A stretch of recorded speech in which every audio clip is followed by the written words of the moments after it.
গুপ্ত আশ্রয় লাভের জন্য তুমি পরাৎপরের কাছে যেতে পারো, সুরক্ষার জন্য তুমি সর্বশক্তিমান ঈশ্বরের কাছে যেতে পারো।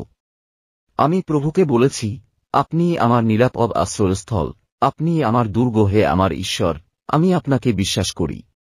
ভয়ঙ্কর ব্যাধি এবং গুপ্ত বিপদ থেকে ঈশ্বর তোমায় রক্ষা করবেন।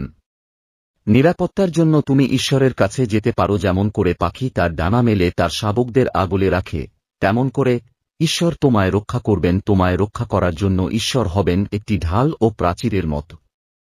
রাতে তোমার ভয় পাওয়ার মতো কিছু থাকবে না, দিনের বেলাতেও শত্রুর তীরকে তুমি ভয় পাবে না। নিশাকালে যে অসুখ আসে তাকে তুমি ভয় পাবে না, কিংবা দিনের বেলায় যে ভয়ঙ্কর অসুস্থতা আসে তাকেও তুমি ভয় পাবে না।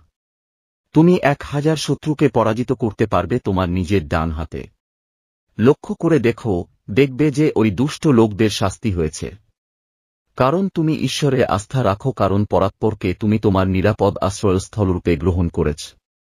10,000 শত্রু সৈন্যকে পরাজিত করবে, শত্রুরা তোমায় স্পর্শ পর্যন্ত করতে পারবে না।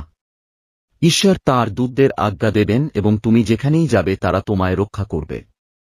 তোমার পা যাতে পাথরে হোঁচট না খায়, সেই জন্য ওদের হাত তোমায় ধরে থাকবে। বিষধর সাপ, এমনকি সিংহের মধ্যে দিয়েও তুমি হেঁটে যেতে পারবে।